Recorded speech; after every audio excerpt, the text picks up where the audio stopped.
independent contractor or employee, why financial firms are caught in a regulatory crossfire, and tips for steering clear. Are we hiring an independent contractor, or do we designate them as an employee?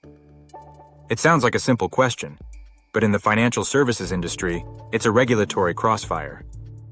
Today we're unpacking why broker-dealers and investment advisors are caught between securities law and labor law, and what firms can do to stay compliant. Let's start with some history. In January 2021, the Department of Labor introduced a simplified rule to classify workers as independent contractors under the Fair Labor Standards Act. It focused on just two main factors: employer control and a worker's opportunity for profit or loss. But that clarity didn't last long. The new administration withdrew the 2021 rule and, in 2024, replaced it with a much broader six-factor test, known as the economic reality test. It looks at factors such as skills, investment, permanence of the relationship, and whether the work is essential to the employer's business. Not surprisingly, industry groups pushed back and litigation followed, and as of mid-2025, courts are still sorting out whether the 2024 rule will stand. To calm the confusion, in May 2025, the DOL's Wage and Hour Division issued a field assistance bulletin.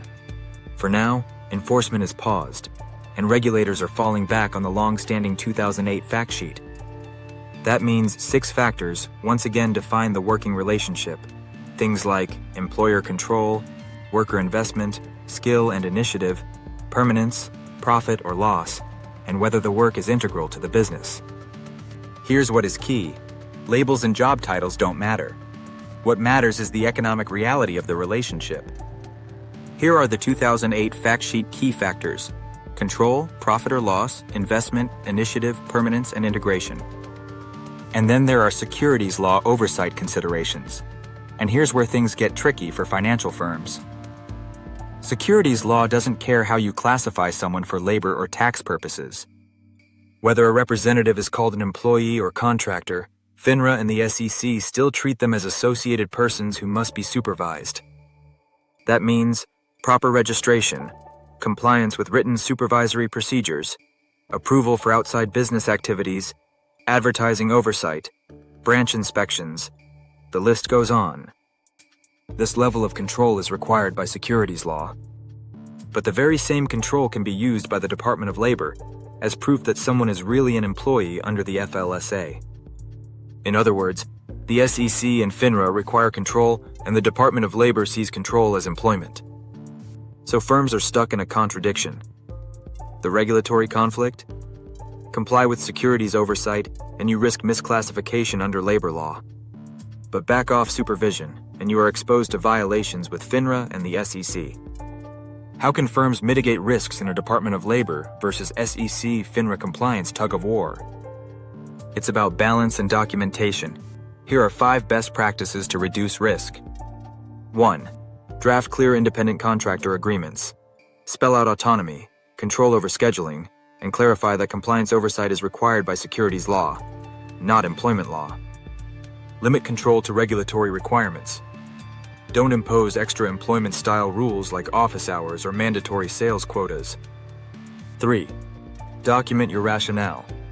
Keep records showing autonomy, lack of employee benefits, and contractor investment. 4. Update supervisory procedures. Make sure your workforce standards programs and compliance manuals reflect both securities oversight and contractor independence. 5. Train managers and compliance staff. Avoid employment-style language in reviews, emails, or expectations. Recap of risk mitigation steps.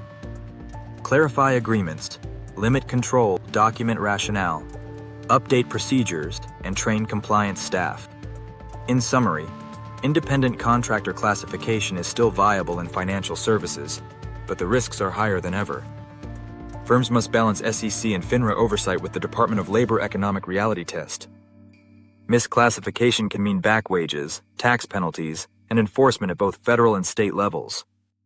By drafting smart agreements, limiting oversight to what's required, and training supervisors, firms can preserve contractor flexibility while reducing liability.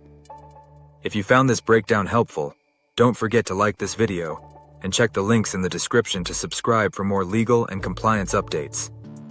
At LeGaye Law Firm P.C., we make regulations make sense. For clear, timely updates made easy, join our email list through the link in the description, www.legaylaw.com.